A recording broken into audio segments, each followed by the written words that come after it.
going to be a 15 by 30 edge canvas. I'm going to go over the colors as I put them on. This is a color I mixed.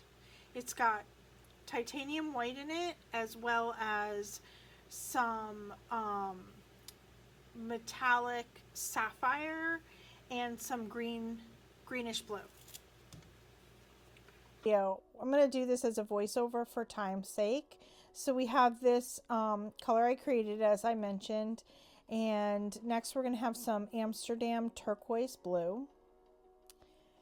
And we're doing this in puddles. Obviously, I'll be doing a swipe on here. And this is a very large piece for a local nature center. That is Creative Inspirations Paynes Grey. Also have some pearl yellow. I'm putting it right near the Paynes Greys so that it can show up as best as possible, because usually interference paints such as this will show up best next to something very dark. And then I have Pebeo iridescent green yellow, which is a super fun color that I love. So now I'm continuing to fill in the spaces with what I have next is phthalo green, and it could have a little Prussian blue mixed into it, but it's primarily phthalo green. So just to talk again about the piece and what this piece is for, this piece is for a nature center a couple of towns over.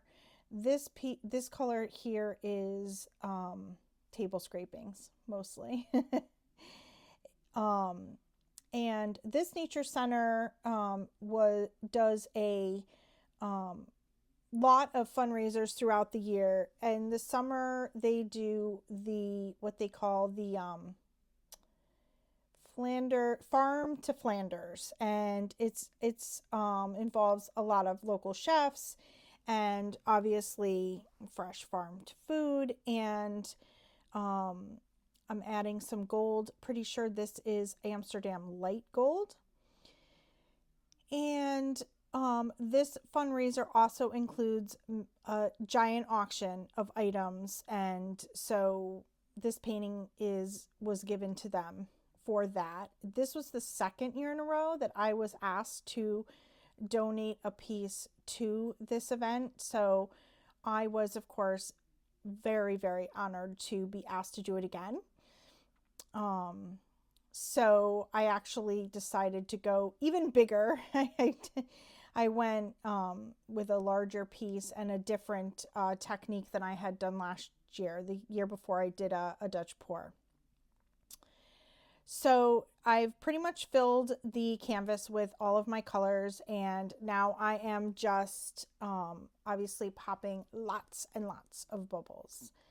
And I'm going to begin my swiping here. I'm using white cell activator, so titanium white cell activator. And I'm sort of thinking about how I'm going to swipe across right now. And I decide to use the biggest palette knife that I own.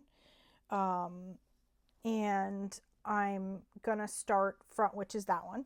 And I'm going to start from the top corner and just basically swipe down and around through the center of the piece.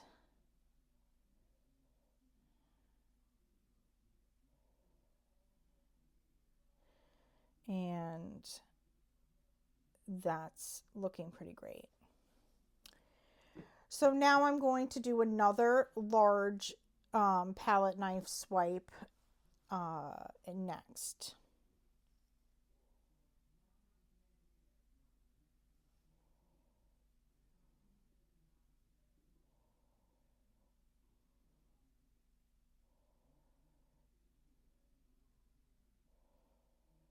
And I'm going to cross through my first swipe, which is something that I often am a little nervous to do, but because this piece is so large, I sort of had to do that.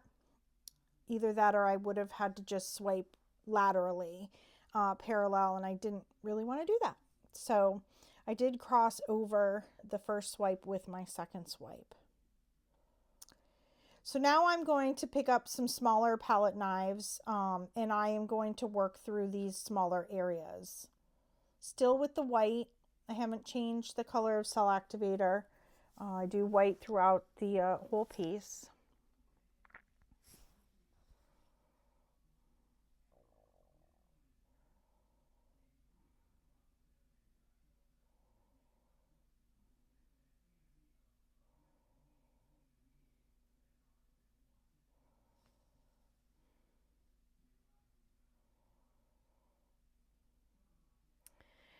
And I really like when I do swipes, I like to have certain areas of the piece that still have either little swoops or even just solid color puddles, but mostly little swoops. I like where there's just a little swoop of solid, maybe in between the swipes. So in this area, I'm going to swipe through that little area of solid color, but I'm going to leave some solid color in a few other areas.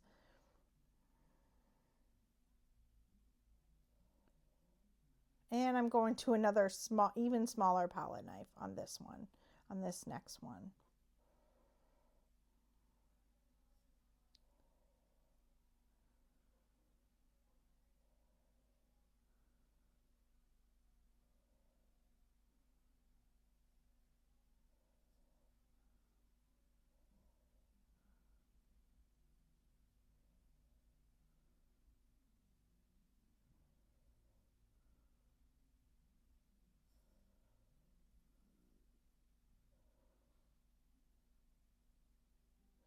Back up a size of palette knife.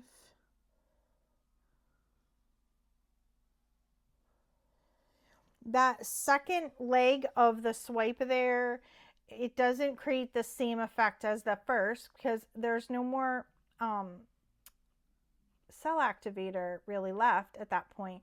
So now when I sort of change directions that way a little bit, I get sort of a different effect, more of a combining paint effect, and sometimes it works out and sometimes it doesn't, but I liked it this time. So this piece is about the size of my table. So I didn't really have a lot of, I didn't plan to move it around a lot. Normally when I swipe, I will actually move the canvas so that I can swipe in the most comfortable direction for myself. So as you can see on that other swipe, I had to like come around the other side and swipe in sort of an awkward way. I usually try to avoid that. This was just a very big piece for me. This is probably the largest piece I've done to this at this point in time. I hadn't done anything as large as this before. So we're going to see that fact when I start tilting because it's quite large.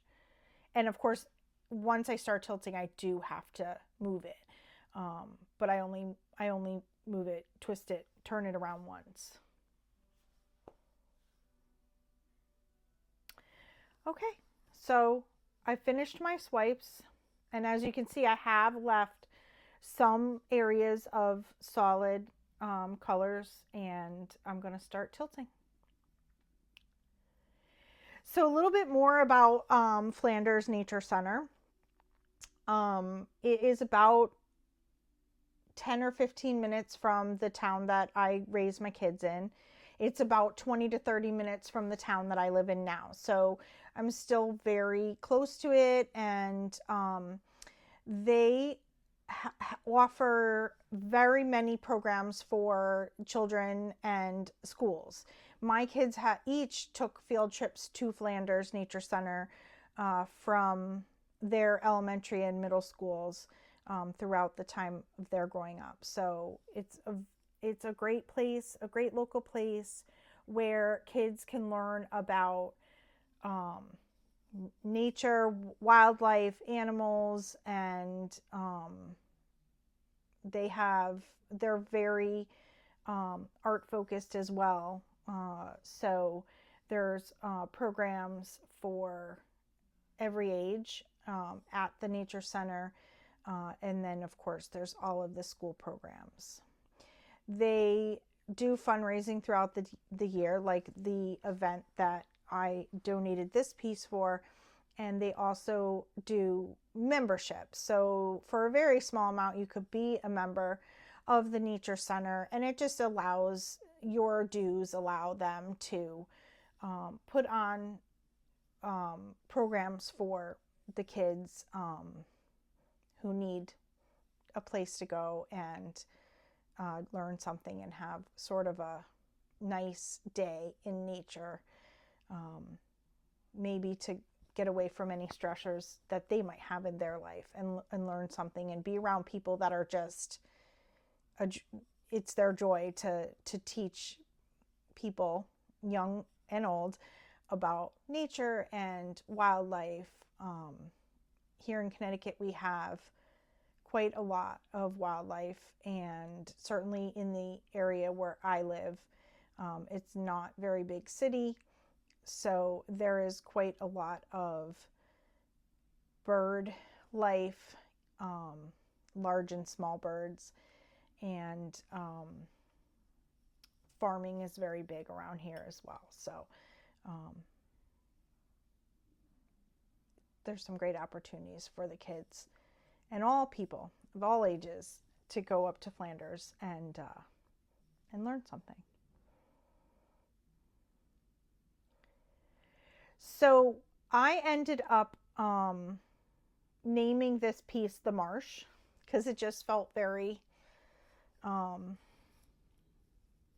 nature, marsh-like, wildlife. It felt like a lot of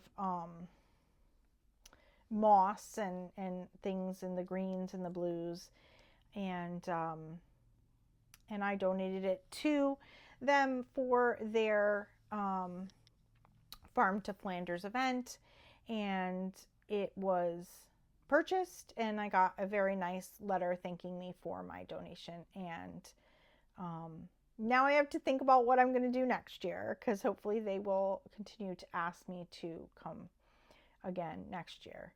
I've been working on my bloom, deconstructed bloom landscape, so maybe by next August I'll have the confidence to do one of them for this, just to give them a little something different every year.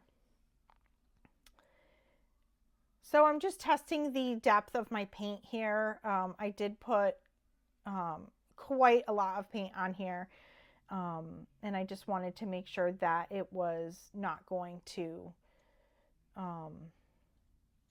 crack when it dried.